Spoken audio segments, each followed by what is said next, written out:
Hello Stockian, मैं हूं Mohit Pathak, founder Stockia and thank you for watching this video.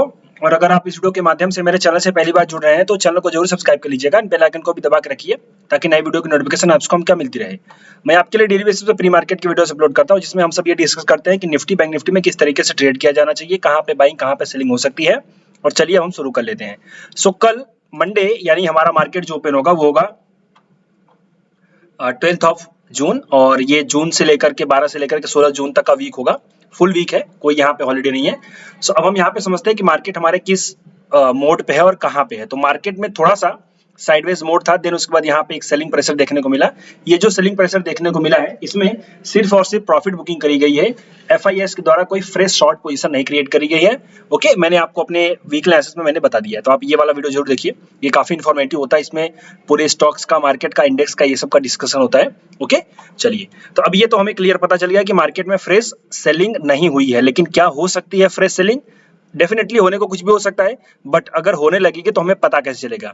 तो हम यहाँ पे समझते हैं कि मार्केट ने अभी सपोर्ट रेजिस्टेंस कहाँ पे ड्रॉ किया है और हम उसको जरा अंडरस्टैंड कर लेते हैं। लेकिन आपको मेरा फॉरन पता है, मैं सबसे पहले डेटा डिस्कस करता हूँ, देन उसके बाद चार्ट। तो चलिए डेटा सबसे पहले देख लेते हैं। ओपन इंटरेस्ट अगर हम यहाँ पे आएंगे तो सिंपली हमें पता चलेगा जो पीसीआर है वो 0.62 का है, दैट मींस ये नेगेटिव है, मतलब बेरिश पीसीआर का होता है।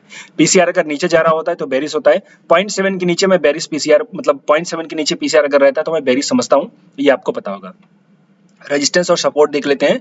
तो रेजिस्टेंस जो हमें दिखेगा वो 18,700 पे स्ट्रॉन्ग रेजिस्टेंस है, 600 पे भी है, लेकिन चूंकि हम 600 के पास में ही खड़े हैं तो हम यहाँ पे 700 को ही मानेंगे। और 600 भी है, रेजिस्टेंस 600 भी है, लेकिन चूंकि 700 स्ट्रॉन्ग है। सपोर्ट 18,500 का स्ट्रॉन्ग सपोर्ट होगा, तो ये हमें दिखाई दे रहा है।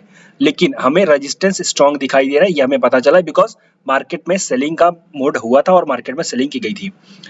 अब हम इसमें कल किस तरीके से चेंज होगा तो हम उसको कैसे समझेंगे? तो अभी के हिसाब से तो हमें 18,500 का सपोर्ट, 700 का रेजिस्टेंस दिखाई दे रहा है ऑप्शन चेन के बेस से। लेकिन इसमें जो मोमेंट होगा, चेंज होगा प्राइस का, और उसके हिसाब से यहाँ पे जो चेंज होगा उसके हिसाब से हम फर्दर डायरेक्शन को पता करेंगे। ओके, तो चलिए, अब सबसे पहले आपको करना क्या है। अगर मार्केट हमारा 600 के नीचे कल ओपन होता है, ओके, और वहां पे 10-15 मिनट तक 600 के नीचे ही ट्रेड करता रहता है, और वहां पे आपको फिर देखना है कि पुट का ओवाई कम हो रहा है कि नहीं, 500 का भी 600 का भी। अगर पुट का ओवाई कम एंड साथ साथ में कॉल का ओवाई ज्यादा हो रहा है, बढ़ रहा है, तो आप समझिए कि मार्केट हमारा नीचे चला जाएगा, बेयरिश मोड है। लेकिन अगर कल मार्केट जरा सा भी 600 के ऊपर ओपन हो और वहां पे पुट का ओवाई बढ़ने लगे और कॉल का ओवाई भले ना घटे लेकिन 700 का कॉल का ओवाई घटे, तो आप ये समझो कि मार्केट आपका ऊपर जा सकता है। तो 500 या 600 पे अगर पुट का ओवाई बढ़ने लगा तो आप ये समझोगे कि मार्केट आपका ऊपर जा सकता है या फिर सपोर्ट लेगा। बट पीसीआर जो है वो अभी के हिसाब से नेगेटिव बता रहा है। तो देखो, ये चीज तो नेगेटिव हमें कल के हिसाब से पता चली, मतलब जो हमारा पिछला ट्रेडिंग सेशन गया था। कल क्या होगा वो नहीं पता है ना, तो हमें ये एक यहाँ से सहारा मिलता है कि क्या हो चुका है। और अगर सेम चीज रिपीट करेंगे तो हम बेरिश हो जाएंगे, और अगर सेम चीज रिपीट नहीं होगी तो हम बुलिश रहेंगे। दैट इज, मैंने आपको समझा दिया। ओके, अब हम देखते हैं चार्ट। तो चार्ट पे देखो, तो 500 का भी अगर मैं सपोर्ट ड्रॉ करना चाहूँ, सो 500 का यहाँ पे देखिए अगर हम, तो एक स्ट्रॉन्ग सपोर्ट है। ये ऑप्शन चेन के बेसिस पे आपको पता चला है और चार्ट के बेसिस पर भी आपको पता चला है, दोनों तरीके से। ओके, क्यों? क्योंकि यहाँ पे देखिए मार्केट यहाँ से गैप अप हुआ था, देन उसके बाद यहाँ पे इसने एक रेंज क्रिएट करा, देन यहाँ पे इस रेंज को तोड़ दिया, फिर इसी रेंज से रेजिस्टेंस पास किया, देन उसके बाद इस रेंज में टाइम पास किया, इस रेंज को तोड़ा तो ऊपर एक रेंज बनाई, फर्दर फिर नीचे आ गया, और फर्दर जब यहाँ से बुलिश हो गया तो ये एक तरीके से आपका बुलिश चला गया। और फिर यहाँ पे अब इसने लोअर लोस बना करके, देखिए लोअर लोस का फॉर्मेशन है, ये 15 मिनट का कैश का चार्ट है, तो लोअर लोस के फॉर्मेशन के साथ नीचे की तरफ जा रहा है। तो ये पूरा एक सपोर्ट का एरिया भी है, यहाँ पे भी एक सपोर्ट लिया था, यहाँ पे भी लिया था, यहाँ पे लिया था, यहाँ पे लिया था। सो ये सपोर्ट का एरिया है। अब 500 का मतलब ये नहीं कि एग्जैक्ट वही 10, 20, 50 पॉइंट ऊपर नीचे होते रहते हैं। ओके, चलिए, मैक्सिमम 50 पॉइंट्स का हम यहाँ पे रखते हैं। तो अब सिंपली हम यहाँ पे समझते हैं कि क्या करना चाहिए। अगर हमारा मार्केट यहाँ पर आने के बाद, चूंकि ये सपोर्ट है, ओके, कोई भी यहाँ पे इसके ऊपर खुलता है, यानी ये सपोर्ट के ऊपर खुलता है और कोई भी बुलिश का सिग्नल देगा तो हम बाई करने का प्रयास करेंगे। ओके, ये हमारा पहला प्रायोरिटी होगा।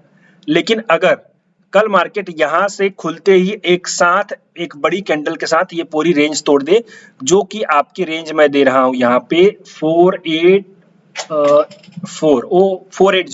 ओके, 480, 18,480, अगर 18,480 एक ही 5 मिनट की कैंडल इसको तोड़ देती है तो फिर आपका मार्केट बेरिश हो जाएगा। तब आपको शॉर्ट तुरंत नहीं करना है, ऊपर जाने देना है, फिर वहां पे फर्दर जब रिजेक्शन होगा यानी कि रेजिस्टेंस जब बन जाएगा तब आपको शॉर्ट करना है। ओके, तो ये पहला प्लानिंग है। और अगर इसके ऊपर खुला यहाँ पे आने पे बिना इसको तोड़े, देखो तोड़ना होगा तो एक ही कैंडल में तोड़ देगा, याद रखो, नहीं तोड़ना होगा तो वो आराम से आएगा, हौले हौले टाइम बिताएगा, फिर ऊपर जाएगा, तो वहां पे हम बाई करेंगे। ये हमारी पहली प्रायोरिटी है। दूसरी प्रायोरिटी, ऊपर कहाँ सेल करेंगे, तो देखो ये एक्चुअली में से 700 का रेंज कहाँ पे है, ये रही, तो ये जो पूरा एरिया है ना, ये रेजिस्टेंस बन चुका है।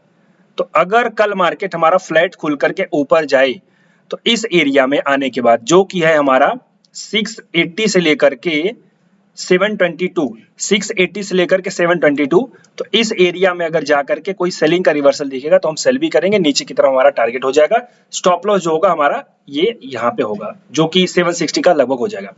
तो 720 तक आप करोगे तो 760 तक या 50 का स्टॉप लॉस, 750 का आपका स्टॉप लॉस हो जाएगा।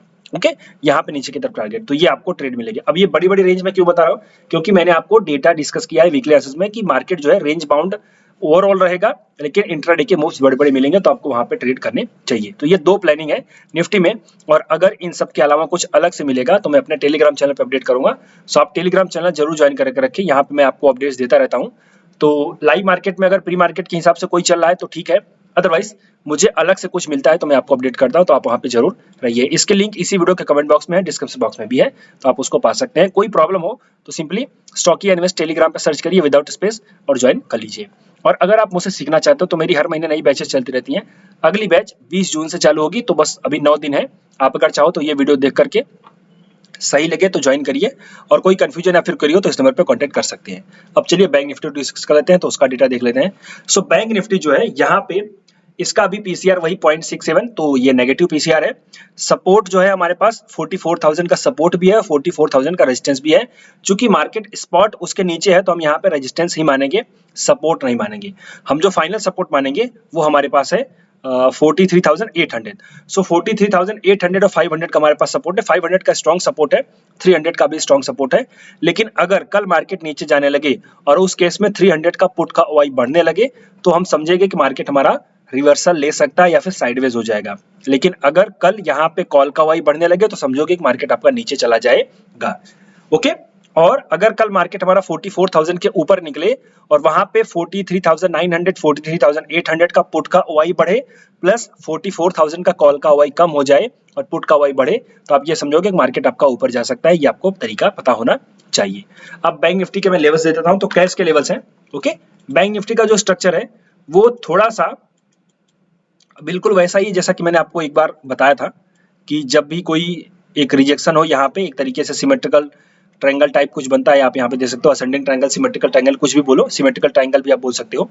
ओके, तो जब भी ऐसा कुछ बनता है तो आप उसको ट्रेंड लाइन को तोड़ने दो, ट्रेंड लाइन तोड़ने के बाद ऊपर उसके पास जाने दो, और जब वहां पे रिजेक्शंस दे, विक दे, तब आपको शॉर्ट करना चाहिए। ये एकदम एग्जैक्ट पिछली बार बना था, मैंने आपको बताया था। यहाँ पे ये देखिए सेम साइकोलॉजी यहाँ पे बनी है, सेम। ओके, यहाँ पे जब रिजेक्शन हुआ तो यहाँ पे आपको ये नीचे का वो मिला। तो ये सब चार्ट पैटर्न्स को आप अच्छे से याद रखा करो कि कौन से चार्ट पैटर्न कैसे काम करते हैं। वो सेम चीज यहाँ पे भी रिपीट हुई है, और आप इसको आप चाहे सिमेट्रिकल देखो चाहे असेंडिंग देखो, सब बात एक ही है। ट्रेंड लाइन से मतलब होना चाहिए। तो ट्रेंड लाइन बेसिकली तभी काम करती है जब वो ब्रेक हो जाए और उसके बाद जब प्राइस उसके पास दोबारा पहुंचे। समझ गए, ये रूल मैं दे रहा हूं, आपको याद रखिएगा। एक बात तो ट्रेंड लाइन जब ब्रेक हो जानी चाहिए, पहली बात, और ट्रेंड लाइन जब ब्रेक हो जाए तब उसके बाद दोबारा उसके पास पहुंचे, रेजिस्टेंस के पास या फिर उसी के पास, और जब वहां पे सेलिंग का प्रेशर दिखे, यानी कैंडल ऐसे ऊपर जाएगी तो नीचे आ जाएगी, यानी रिजेक्शन दिखे, तब आप वहां पे एक शॉर्ट पोजीशन क्रिएट कर सकते हो। स्विंग हाई का आपका स्टॉप लॉस रहेगा, टारगेट नीचे वाला ले सकते हो। ओके, तो ये खैर एक प्लानिंग थी जो कि परफेक्ट चली गई। और अब हम देखते हैं आगे क्या हो सकता है। अब यहाँ पे देखिए तो मार्केट जो है हमारा, ये एरिया एक सेलिंग का प्रेशर बना चुका है, तो अगर इसके ऊपर निकलेगा तो शॉर्ट कवरिंग ट्रिगर होगी और मार्केट हमारा बुलिश हो जाएगा। तो हम बुलिश कहाँ पे होंगे, हम बुलिश होंगे 44,225, तो 220। ओके, यानी 420, तो 44,220। ओके, 220 इसको मान लेते हैं। तो 44,220 के ऊपर अगर मार्केट फ्लैट होकर के निकल गया और फिर नीचे आकर के ब्रेकआउट देगा, तब हम बाई करेंगे, और इसके ऊपर मार्केट बुलिश रहेगा, यानी कि बैंक निफ्टी आपकी। और फर्दर यही सेम प्राइस सेक्शन जिसमें निफ्टी में हमने देखा था, जो कि हमारा है 43,810। अगर 43,810 के नीचे मार्केट निकल गया, यानी कि बैंक निफ्टी, तो तुरंत टूट जाएगा एक ही कैंडल, तो तुरंत नहीं सेल करना है, ऊपर आने देंगे, रिजेक्शन देखेंगे तब शॉर्ट करेंगे। ओके, ये बात याद रखिए। और पहली अगर ग्रीन कैंडल, ये पहली रेड कैंडल के बाद अगर एक अगली ग्रीन कैंडल बन गई तो एक कैंडल का और वेट करोगे, नीचे आने लगेगा तभी शॉर्ट करोगे। ओके, ये चीज याद रखो वरना ट्रैप हो सकते हो। तो सिंपली ये एक सेटअप है, ऊपर हमारा निकलेगा तो हम बाई करेंगे, नीचे निकलेगा तो सेलिंग। इसके नीचे मार्केट आपका यहाँ पे साइडवेज रहेगा, तो वहां पे आपको इंट्राडे में छोटे छोटे मूव्स पकड़ने पड़ेंगे, तो मैं आपको बताऊंगा, आप उसके लिए टेलीग्राम चैनल पे वेट जरूर करिएगा। ओके, तो ये एनालिसिस थी। अगर आपको अच्छा लगा हो तो आप इस वीडियो को लाइक करिए, अपने दोस्तों के साथ शेयर करिए। कोई कंफ्यूजन या फिर क्वेरी स्टॉक मार्केट रिलेटेड तो आप मुझे कॉन्टेक्ट कर सकते हैं। Thank you and wishing you all the best.